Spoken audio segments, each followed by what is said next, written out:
Hi guys, and welcome to episode 4 of the Sunday Soul Club with your hosts Kate and Ellie. I'm Kate and I am a psychic medium from Adelaide, South Australia.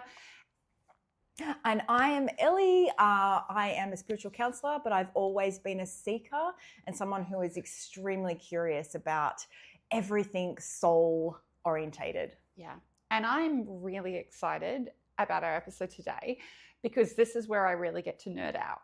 I know, you need to nerd out. This is Kate's favorite subject ever, and we're going to be talking about mediumship. And I don't know about the listeners, but I've never really had a friend who is a medium. So today's episode is really going to be about deep diving and asking someone on an intimate level, what's it like being a medium? What is being a medium like? And all the questions that you might really want to know. And Ellie is like, it's really funny because so many times I will drive home from work and Ellie will be my first phone call before I call my husband. And I will like just start to tell her things that the spirit world have told me. And so I think it's really weird for you actually, because obviously I would never talk about clients or things like that. But sometimes like, oh, this person's grandma came through and this is this amazing piece of information that she told me. And I can't even believe that this happened. And so she's getting so used to the weirdest conversations ever and acts way more interested than my husband when I try to tell him the same stories. I absolutely love it. I find it so amazing and fascinating. And mediumship and psychic have always been those people that I put in a box that I pay money for that either basically are full of crap or they're weird, right? So to actually get some insight is just an absolute privilege. And that's why I think making this podcast for the people that want to delve into these subjects a bit more so important. Absolutely. Alrighty, so let's begin. Let's begin. Go. This is your favorite topic. So let's just start off with, just for the listeners, just a rough sort of explanation of what is mediumship. So I think what happens a lot is people get confused about the difference between psychic and mediumship. Yeah. And they are different. And I think mediumship people are less familiar with because they often talk about psychic. I saw a psychic and they talked to my grandma. Yeah. I saw a psychic and they talked to, this, I don't know, this childhood friend who passed away. Yeah. But actually psychic energy is very much of this earth plane. So it's when I feel how you're feeling, if you're having a bad day and I feel it, or if I, walk up to you and I'm like, oh my gosh, like, are you like planning a holiday or something like that? I'm feeling about you. It's of this frequency. Yes. Mediumship is a little bit different, even though they're used interchangeably quite often, because mediumship is where the medium lifts their vibration a little bit higher and maintains the energy of a higher frequency where the spirit world live and are able to facilitate communication with deceased loved ones, a different level of consciousness, because there is no death. Yes. It's just consciousness steps out of the human body. Yes. And into a different place, which is side by side-ish with us, right? Yes. You don't know exactly where, but it always just feels to me that they're just side by side with us. Yeah. So the medium lifts their vibration up and connects with the spirit world, and that is mediumship. That's absolutely amazing. And I've actually seen you not only live doing it in front of an audience, doing cold reading, which blew my freaking mind. I'm like, get out of town, John Edwards. But just with my own personal experience with you and mediumship, this was probably a little bit before you came out of the closet saying I'm a medium. And I remember, we were just hanging out, catching up, and you just started having all these messages from my mum, who's now on the other side, and you were telling me things that is so outrageous that only she would tell me that no one in 1 trillion years could have possibly known or guessed. So I think that bringing mediumship into the world like you are and trying to sort of break it down to a little bit more simpler terms so it's not so scary or far away from people is amazing, because it only can change people's lives. And I think it's probably the most important healing tool we have on earth. Yeah, definitely. But it's one of the most underestimated or underused ones that we don't really recognize that it's healing. But when people experience the heaviness, so the low frequency of grief, it is suffocating in that space. It's really hard to get out of, and it can hover. People can hover in that frequency for years with the feeling of loss of love. Yeah. But I always think the reason that healing is so mediumship is so healing is because it's our return back to love. And it's returned back to our home too, Yeah. isn't it? And I think one of the biggest things, especially on this earth right now, there's so many terrible things going on. Not to be negative, but you can say that to anyone and they would agree. There's, wars going on, and people really need hope more than ever. So to actually, investigate into mediumship, whether they're going to learn it or see a medium like you, or it gives them this incredible hope to really realize and awaken to, we're on this dense earth plane to learn lessons, but there is another side and it doesn't end. And that you give people so much hope. Yeah. With that gift you've got. Because this is the thing. We feel like life, we live and then we die and that's the end. Yeah. But that is not the end. Yeah. Consciousness lives and it's just different. And they're there and they're really the same. And they are they're trying every day to connect with us. Yeah. But, I remember really early on in my journey where I was not actually out of that broom closet yet. I had a client and he was riddled with pain. Like his entire body was riddled with pain. And he had not recovered for years. He'd seen every specialist. He'd seen every doctor. He tried everything.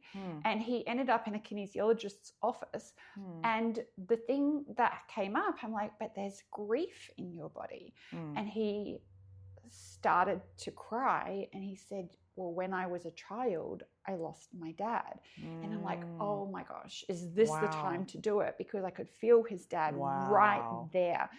And I'm like, you know what? Just be brave, Kate. Just be brave and tell him. And I told him, and he spent the entire session just crying. And we started sharing messages, much like, that day we did with your mum. And, I started sharing it and building the evidence and building the connection. Yeah. And the pain in his body went away. You can imagine. I mean, it's just absolutely life-changing.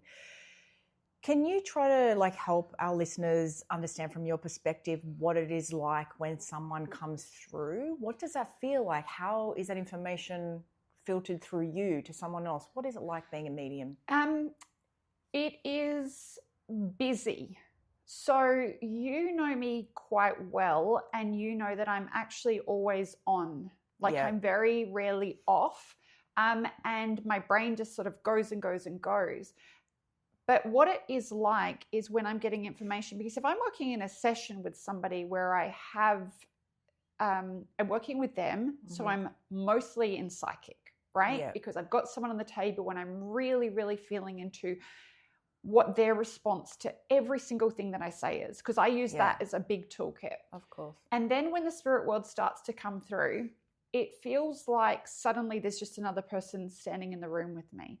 But I can't always see them. Right. So sometimes I can see them, sometimes I can feel them, but it's like that sensation of, if you were just standing in line at the bank and suddenly somebody stands behind you. You just feel it. And you just feel it. You just know that they're there. So depending on whom's coming through and why, it can feel just like there's a person in the room. Right. And then I will get the sense or the sensation, it feels male, it feels female. Yeah. Just like if you were at a party and go, this person feels sad, this person feels angry. I get it. I can start building the story from the feeling. Yes. Occasionally, I will see them before I feel them. Right. If I have lifted my frequency really high or they're trying to use those, they're trying to come through in that particular way. They're really wanting to get my attention. But usually I'm just aware of the space around me and I'm able to lift and hold that frequency for a fairly long period of time so I can just feel them there. Did you find that you've spoken to me a lot, and whether the listeners know that, as a child, you were a great empath. You were always different from others. You bonded deeply with animals. So you knew that you were a little bit different. Is mediumship something that you were born with that gift and you always had it? Or did you then one day think, I'm interested in that and I'm going to investigate it and learn how to do it?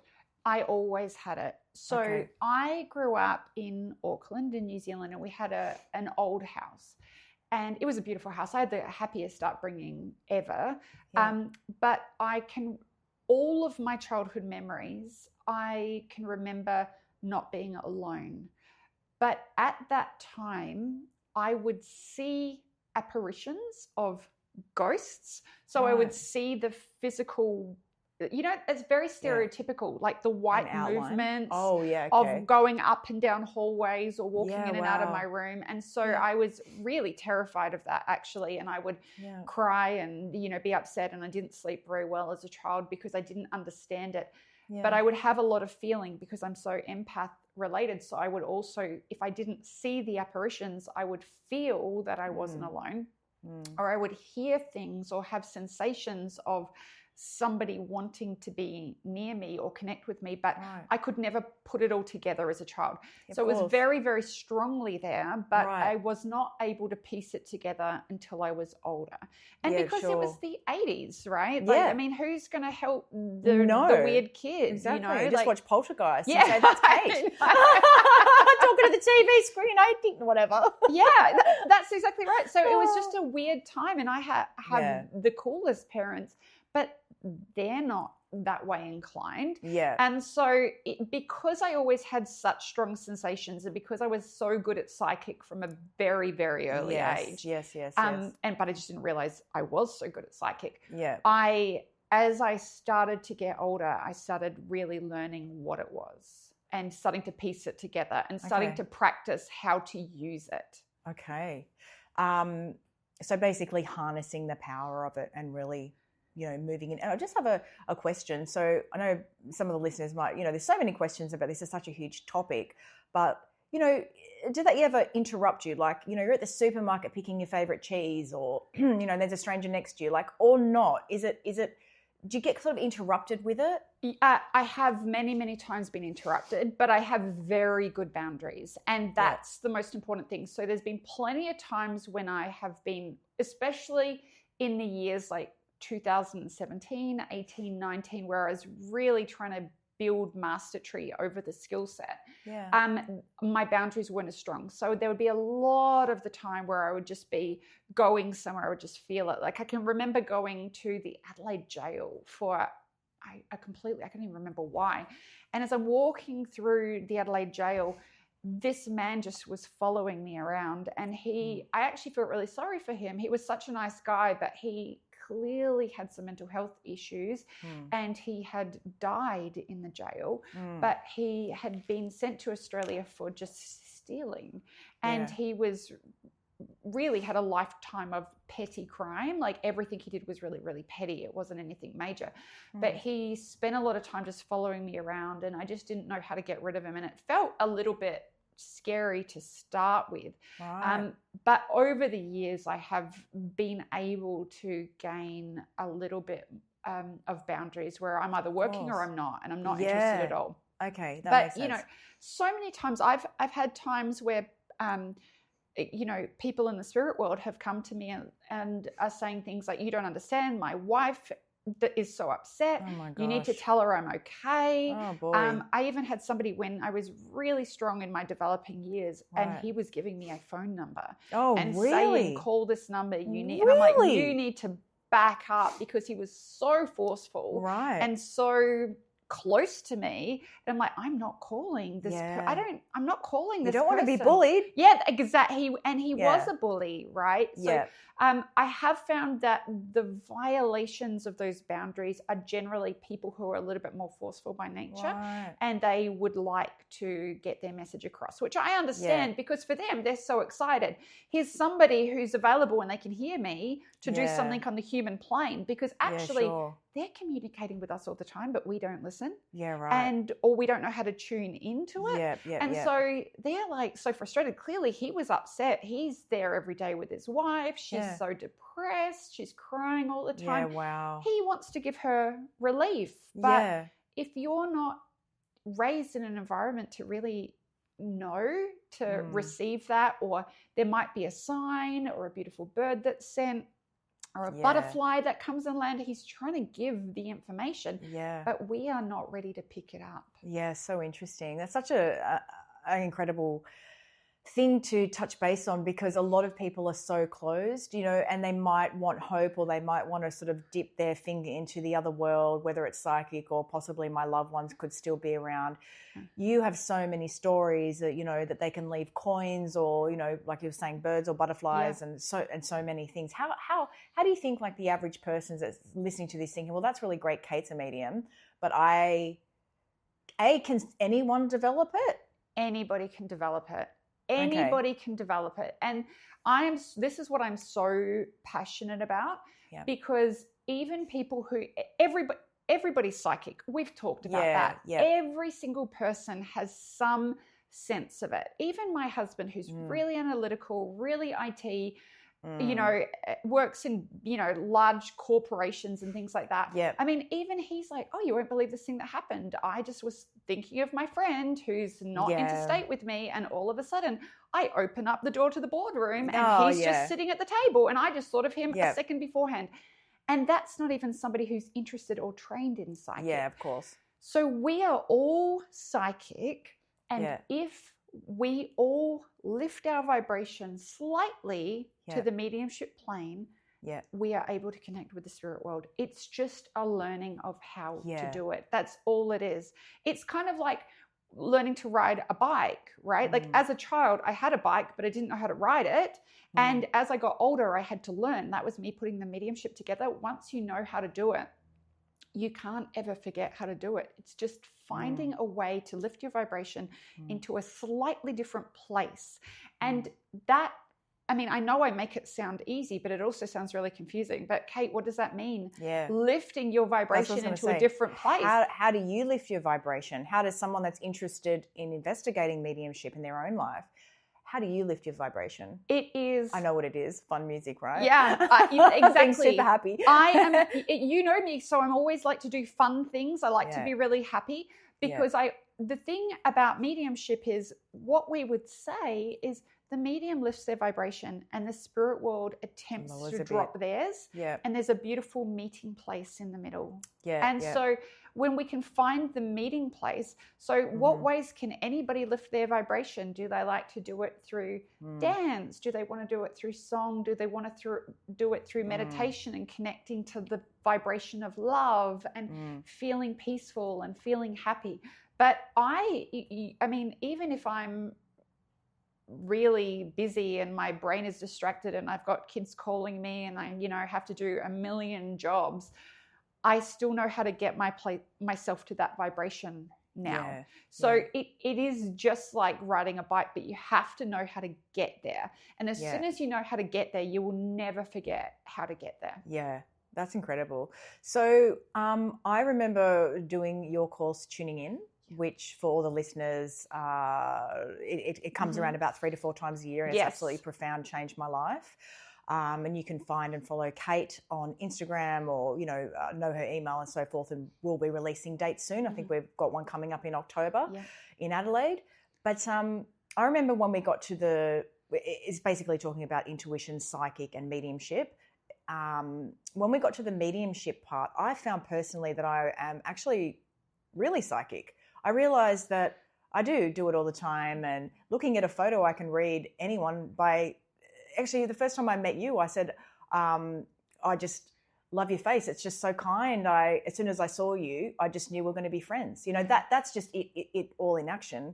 But when we got up to the mediumship in your course, I felt uncomfortable. And I felt like when I was trying to, you know, raise my vibration and feel anyone there, I felt like someone was saying, can you please talk to aliens?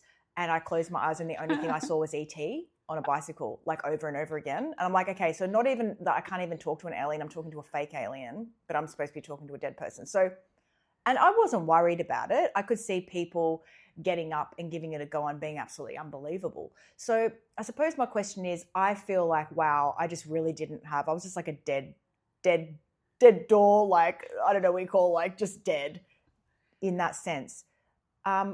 With people that experience it like I did, is there any way that I can actually really improve? Or is it a little bit like some people just have talent, right? Like some people can, if you ask me to run, a marathon, I'm going to be a slug. No matter how much I try, I can do it, right? Yeah. But it's just not going to be my talent. So is it sort of the same with mediumship, psychic? Like everyone's got a bit of a, talent or way, better than others. Yes. So I find it easier to get into mediumship than to stay in psychic. I think that's so crazy. Yeah. I think it's absolutely amazing, like crazy. It's so easy for me. I feel like I just live in that space all the time. Yeah. So it is easier for me to do that than psychic, but I will do psychic because it means I have to drop my vibration down and just be a little bit more aware that I'm in the human space. But see, you can get there. The difference in tuning in when you didn't quite get mediumship is you didn't just find the vibration yet.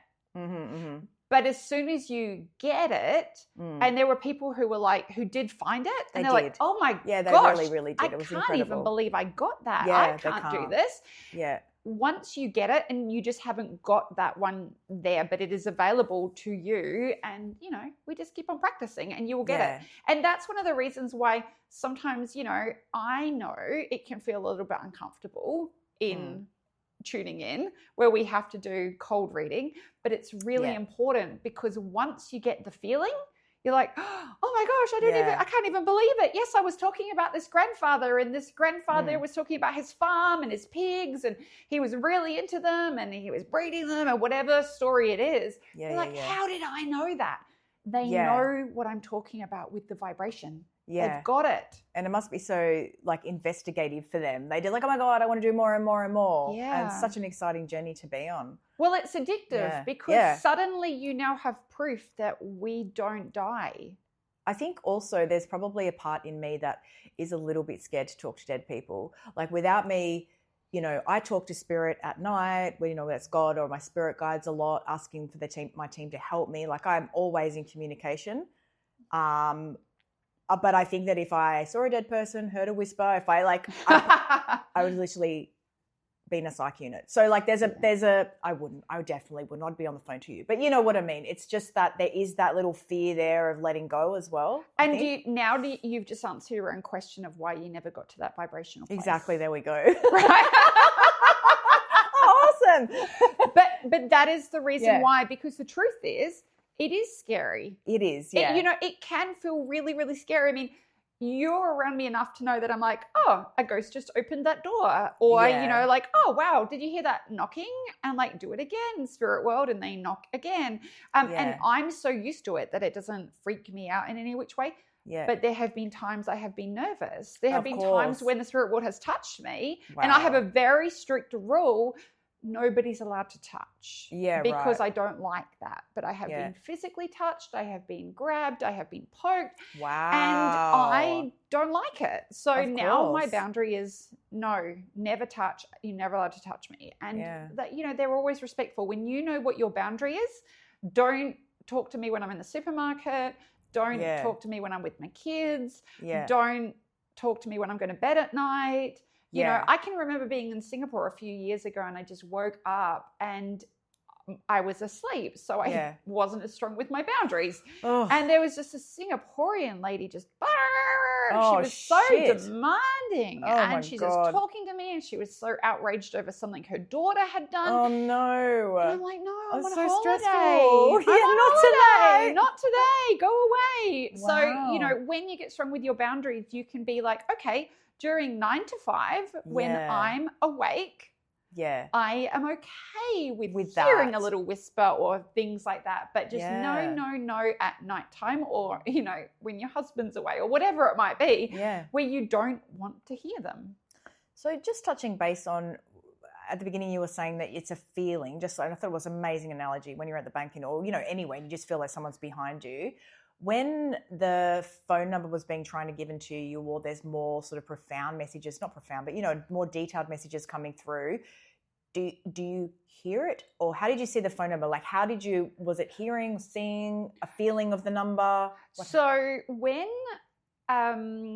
this is a bit tricky because I heard it clairaudiently, right, but not with my ears. Oh, right. Okay. I hear with my solar plexus. Wow. So the words come through as feelings through the solar plexus. Right. And then that's how I hear them. Wow, as that's feelings. So crazy, Kate. I know. Like everyone's going, what? Yeah. That's wow. Yeah. And so that's why people get confused, because some people are clairaudient and they will hear through their ears.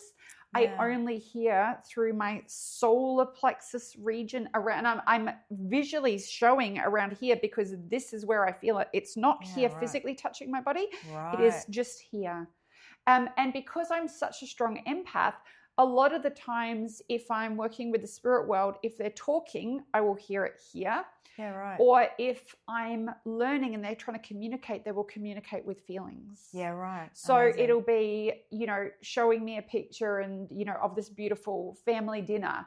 Yeah, and I will get a feeling that they really loved that particular day. And that was really, really important. And then the feeling will just shift and say, they really, really miss that. Right. Yeah. So the feelings change. So it's a combination of hearing words and feeling feelings, which are communication. Absolutely amazing.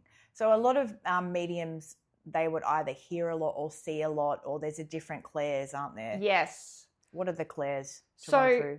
Clairvoyant is the one everybody knows because we use that one all the time. I'm going to see a clairvoyant. I'm going to see a clairvoyant. Actually, just means somebody who sees. Right. So, we talked about last time at the last tuning in where a horse came through and I saw the horse before I felt anything about the horse because I wasn't expecting a horse. Of course. And that horse was just walking up the back of the room. Wow. So I saw him clairvoyantly. And so when you're working even with the spirit world, images will come through. Like I said, of the beautiful dinner, the family dinner. They remember that special day or that experience. Yeah. Clairsentient, which is what I also am, which is very strongly, which is clear feelings. Right. And so that's where the feeling comes through. They're communicating and I can feel the shift as they're trying to communicate. The feeling went from this to this. It went from this to this. Mm-hmm. Then there's claircognizant, which is a clear knowing. Mm-hmm. That's a really interesting one because that just feels like you've already known it all your life and it just exists within you. Yeah. So sometimes if I'm working with the spirit world and I'm working with another person with the, building the connection, they'll say, I don't think that was definitely related to that grandmother. I think this grandmother, was a knitter, for example. I'm like, no, I can feel it. No, I understand. I know it is not. Yeah, to do with knitting. And then they're like, you later on they're like, you were right. It's when you just know it. Yeah, sure. And you can't dispute it at all. Yeah, of course. And we've all had that clear knowing. You just don't know why you know. Absolutely. So. And then there's the clairaudience, which is we talked about, it's the clear hearing. Yeah. It's hearing something, which all of the way that the clairs come through are a little bit different for everybody. Yeah. But that's what I always want people to know. Like when they hear them, they're like, try really hard to hear clairaudiently through their ears. I'm trying to hear the spirit world. I think very rarely do you ever hear the spirit world talk in your ear. Okay, interesting. Yeah. I've been getting something happening to me after I basically did tuning in, and it happens a lot. And it only happens at nighttime. Mainly at nighttime, I get ringing in my ears, either the left or the right, and it only lasts for like 5-10 seconds. It's beautiful. I feel like I've tuned into some radio station. What are some of the signs that you could be this way inclined, whether you're more psychic or medium? What are the sort of signs? Well, that is definitely one of them because a lot of the time people will talk about hearing the ringing in the ears. And I always say it's a vibrational upgrade of where the spirit world are attempting to connect with you, but we don't quite have the communication just right. I will always say the biggest one is when you just feel the atmosphere shift. Yeah. There's a shift in atmosphere.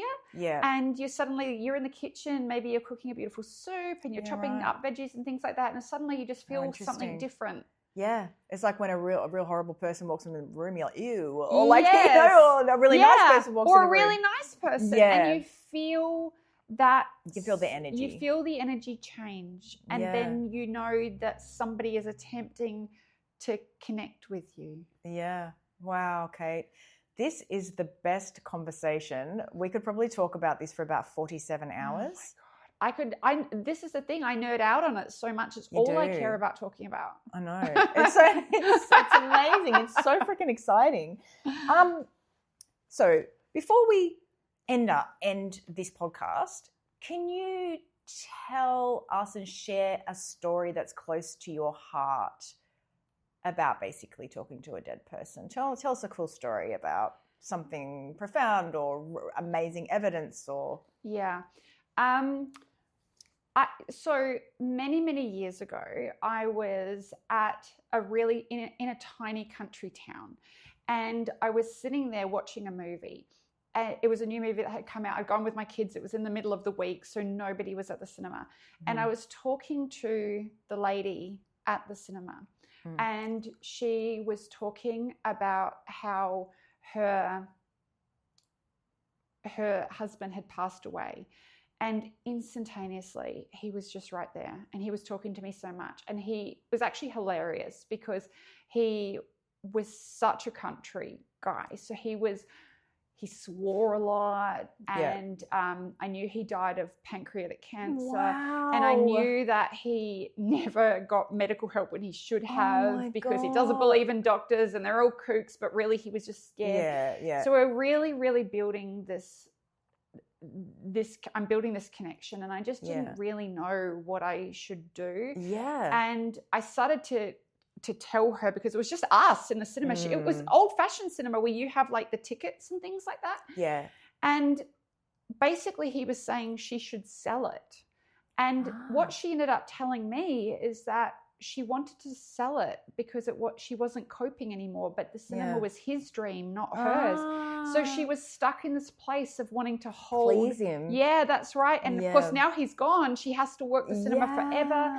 And she was struggling so much. And then he said that there was going to be another baby coming into the world, a baby boy. Wow. And she then was saying that her daughter was pregnant, and she wanted to sell it so she could go and help out with her new beautiful grandbaby. Yeah. And so that connection allowed her to give herself permission to sell. Wow. And so then the next time I went down there, they had it on the market, although it's a little bit funny because I knew a little bit about him, that he was a little bit racist. Right. And he wasn't really sure in his life. People had wanted to buy it, but he wasn't really sure he should sell it to Chinese people. Oh. And Chinese people come along? Chinese people were the people that wanted to buy the things. So I had to be able to tell her it's absolutely okay to buy it. Even though he would normally be totally appalled, lose his sale because, you have to be really open-minded, but it gave her freedom, and she sold the place. That's absolutely profound. Yeah, I always think of her. Oh, what a beautiful story. And I was just so happy when she actually sold it. Oh, she got set free. She could have been there a whole life. Yeah. Thinking, I've got to please my dead husband. I can't let go of his dream. Yeah. That's incredible. Yeah. And I suppose that message, that's also divine timing, because that message probably came in exactly the right time, right? Absolutely. That you went to that cinema and she would have been blown away. Absolutely. Yeah, absolutely. And then it was just like that weird thing. Like I walked in and we did the message, and then I have no idea what her name is. I don't know anything about her. I never spoke to her ever again. Wow. I love that, Kate. Yeah. Oh my God, that's so freaking amazing. Oh, wow. Okay, well, guess what? Sadly, we're out of time for this podcast. But guess what? There's more to come. Thank you so much, Kate, for the amazing deep dive into it. It wasn't even a deep dive. It was just sort of touching the edges on mediumship. But I think it's really going to help the listeners understand that it's not really that far away from everyone, that this is something, that they can investigate. Definitely. And it's the only message I want to share with the world. Yeah. We can't put people who can do this up on any kind of pedestal. Everybody can do it. You just have to learn how to do it. And it's actually not that hard. And I love that about you, because I know I always probably say it, but there's always these, like, I don't mean to be rude. I'm not even going to say their names, but really famous mediums. They go on stage and read millions of people, have television shows and everything like that.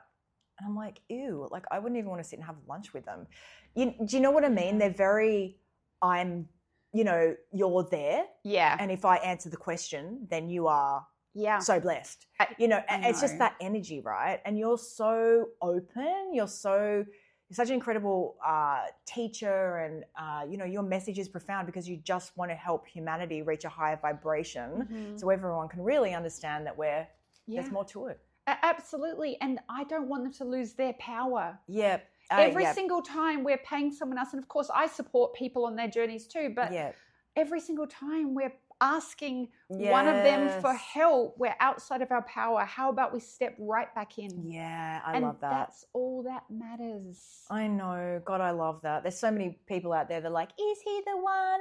And, the psychic's gone, absolutely, next year you'll be married. And they're still waiting 9 years later, haven't dated anyone else, holding the whole life on what this psychic said and losing their power. So they've lost their power. Oh, Kate, I love you. I love you too. Thank you for the best chat ever.